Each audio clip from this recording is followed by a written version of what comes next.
খাবার সময় কান্নাকাটি, চর্চাপাটির পর বাবা এসে বলে খোকা মোবাইলটা ধর। সন্ধ্যাবেলায় বদ্ধ ঘরে বই খাতা সব দিয়ে এক মনে মা সিরিয়াল দেখে টিভির ঘরে গিয়ে। দারুণ দারুণ ধাক্কা মারি, জোর গলাতে ডাকি, ছুটে এসে মোবাইল ধরায় যেমন চুপটি করে থাকি। শোয়ার পরে বিছানাতে ঘুম আসে না রাতে। বাবা বলেন মোবাইলটা দাও না খোকা ভাবে। এখন আমি বড় হচ্ছি, মোবাইল নিয়ে জ্বালা তোমরাই তো শিখিয়েছো। এই মোবাইল নিয়ে মূল ভাবনা স্ক্রিন টাইম কমাতে বাবা মা ও সমাজের কি ভূমিকা আছে সেটা নিয়ে আলোচনা। স্কুল শিক্ষক, পঞ্চায়েত এদেরকে নিয়ে এই মিটিংটা করার কথা বলেছে। এখানে উপস্থিত আছেন আমাদের জুনিয়র হাই স্কুলের প্রধান শিক্ষক দেবাশিস সরকার মহাশয়, আর নফরগঞ্জ বৈদ্যনাথ বিদ্যাপীঠের পার্শ্ব শিক্ষক শঙ্কর সরকার মহাশয়। নমস্কার, আমি শঙ্কর সরকার, নফরগঞ্জ বৈদ্যনাথ বিদ্যাপীঠ উচ্চ মাধ্যমিক বিদ্যালয়ের পার্শ্ব শিক্ষক। তো এক পক্ষকালীন ব্যাপী ভারত সরকারের পুষ্টি প্রকল্প পোষণ পক্ষ দক্ষিণ চব্বিশ পরগনা উদযাপন শুরু হয়েছে গতকাল থেকে, আর চলবে এই সপ্তাহ জুড়ে।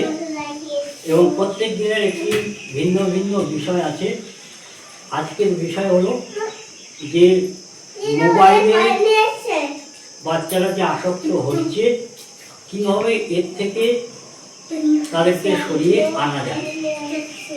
একদম অত্যন্ত গুরুত্বপূর্ণ সময় উপযোগী একটি পদক্ষেপ নিয়েছে এবং সেটা একদম মূল স্তর থেকে নিয়েছেন, একদম বাচ্চাদের থেকে। দেখুন, মোবাইল ব্যবহারের সমস্যা নয়, মোবাইলটা ব্যবহার করতে হবে, কিন্তু মোবাইল ব্যবহার অতিরিক্ত করাটাই হচ্ছে সমস্যা। আর এই সমস্যাটা বাচ্চারা আসক্ত হচ্ছে, বাচ্চাদের এ থেকে বের করে আনা অবশ্যই যায়। এবং তার জন্য মূলত দায়িত্ব হচ্ছে, প্রথমে হচ্ছে বাবা মাদের, তারপরে হচ্ছে সমাজের। কারণ বাবা মারাই এই বাচ্চাদের মোবাইল আসক্ত করে ছোটবেলা থেকে। একটি বাচ্চা সে ভূমিষ্ঠ হওয়ার সঙ্গে সঙ্গে মা বাচ্চার মুখ দেখলো না, অথচ সে মোবাইলের আগে ঝলসে গেল, সারা মোবাইলে ছড়িয়ে গেল, অমুকের বাচ্চা হয়েছে, অমুকের বাচ্চা হয়েছে। মা কিন্তু ততক্ষণে শিশুকে দেখে, সেইখান থেকে মোবাইলের আগে ঝলসাতে আসে। আর তার মূল দায়িত্ব হচ্ছে পরিবারের লোকজনদের আগে কীভাবে এটাকে আসক্ত করা যায়। আমরা কি করি, বাচ্চা যখন দুষ্টুমি করি তার হাতে মোবাইলটা ধরিয়ে দিচ্ছি। একটু আগে যে কবিতাটা আবৃত্তি হয়েছে, বাচ্চারা বলে কান্নাকাটি করছে, খাওয়ার সময় তার হাতে আমরা মোবাইলটা ধরিয়ে দিচ্ছি। আগে খাওয়ার সময় কি হতো, ঠাকুমা কি করতো, যে আয় আয় চাঁদ মামা টিপ দিয়ে যা, তাদের কপালে চার টিপ দিয়ে যা, এই সমস্ত ছড়া বলে খাওয়াতো। আর এখন আমরা মোবাইল দেখিয়ে খাওয়াই। মোবাইলটা ত্যাগ করে আবার আমাদের ছড়ায় ফেলে দিতে হবে। বাচ্চা যখন ঘুমাচ্ছে না, তখন আমরা বাচ্চাকে মোবাইল দিই। এটা না, আগে ঠাকুমারা কী করতো, আগে ঠাকুমারা ঘুম পাড়াতো, ঘুম পাড়ানি গান গাইয়ে খোকা ঘুমালো, পাড়া জুড়ালো, ভর্তি এলো দেশে, বুলবুলিতে ধান খেয়েছে, খাজনা দেবো কেসে। আসুন আমরা সবাই মিলে এই বাচ্চাদেরকে একটা সুন্দর সকাল দেখাই, বলি মোবাইলে না, সুস্থ জীবনে পা। এবারে দেবাশীষ বাবুকে বলছি সংক্ষিপ্ত কিছু বলার জন্য। আমি দেবাশীষ সরকার, বিরেঞ্চিবাড়ি জুনিয়র হাই স্কুলের ভারপ্রাপ্ত প্রধান শিক্ষক। ঠিক আছে, এই অনুষ্ঠানে আসতে পেরেছি, খুবই ভালো। বিষয়টা হচ্ছে মোবাইলের ব্যবহার এবং অপব্যবহার। ব্যবহারটা ভালো, দিকটা ভালো, অনেক বিষয় আছে, তবে ব্যবহারটা ঠিক রকম ব্যবহারটা করতে হবে। এই যে অপব্যবহার বলা হচ্ছে, একটা বাচ্চা এক্ষুনি বলছিল যে আমার বাবা দেখে, বাবা গেম খেলে, মাও দেখে। সেটা হচ্ছে আমরা কি করি, এখন বাচ্চা কান্না থামানোর জন্য বা কোনো রকম ঝামেলা হচ্ছে, একটা মোবাইল দিয়ে বসে দিলাম। আমার বাড়ির পাশেটা দেখছিলাম, ওই মোবাইলটাকে দিদি বলেছে, না দিদি বললেই দিতে হবে, না হলে সে একদম কান গড়াগড়ি খায়। আর বাচ্চাকে খাওয়ানোর সময় আমরা দেখেছি এখন মায়েরা করে আর কি, বাচ্চা খাচ্ছে না, মোবাইলটা খুলে দিলাম, দেখ বাচ্চা কিন্তু আবার যা খাওয়ার কথা তার চেয়ে বেশি খেয়ে নিচ্ছে মানে কি, ওটা কিন্তু তার সহজ পাচ্ছে হচ্ছে না, সে চিবোচ্ছে না, সে গিলছে। গিলে নেওয়ার পরে কি হচ্ছে, ওই বাচ্চাটা কিন্তু খানিক সময় পরে কিন্তু ওর এই গুলারে কিন্তু সমস্যা দেখা দেবে, কারণ চিবাই নিল। আজকে যেহেতু এই পুষ্টি প্রোগ্রামে আসল উদ্দেশ্য হচ্ছে বাচ্চার পুষ্টি সহজ হবে। পুষ্টি তো হচ্ছে না, মোবাইল দেখে খেলে তার পুষ্টি হয় না, গলা দেওয়ানো হচ্ছে কিন্তু সহজ পাচ্য হচ্ছে না, পাচিত হচ্ছে না, সমস্যা হচ্ছে। এবার আমাদের সমাজটা ওই মোবাইল আসক্ত হয়ে গেছে। এই সমাজের কথা বলা হচ্ছে না, সমাজ কিন্তু মোবাইল আসক্ত। এর থেকে আমাদের বেরিয়ে আসার জন্য সর্বপ্রথম আমাদের দরকার বাবা মা প্রথম, বাড়ি, তারপর করে সমাজ। একটা লাস্ট কথা বলে আমি শেষ করব। এই 8 তারিখে যে মাধ্যমিক পরীক্ষা রেজাল্ট বেরোলো, সেই মাধ্যমিক পরীক্ষা দেখা গেছে 9 জন 10 নম্বর 1 থেকে 10-এর ভিতরে নরেন্দ্রপুর রামকৃষ্ণ মিশনের 18 জন স্টুডেন্ট তারা ওই র্যাঙ্ক করেছে। 1 থেকে 10-এর ভিতরে 18 জন স্টুডেন্ট আছে।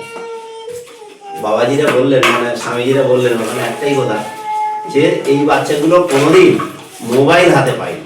দেখবেন এখন আমাদের বড় বড় বাচ্চারা ওই রকম করে, মোবাইলটা নিয়ে টুক করে উত্তরটা নিয়ে স্যারকে দেখিয়ে দিল, পরের দিন স্কুলে ওই বাচ্চাটাকে যখন আলাদাভাবে করতে দেওয়া হবে সে পারবে না।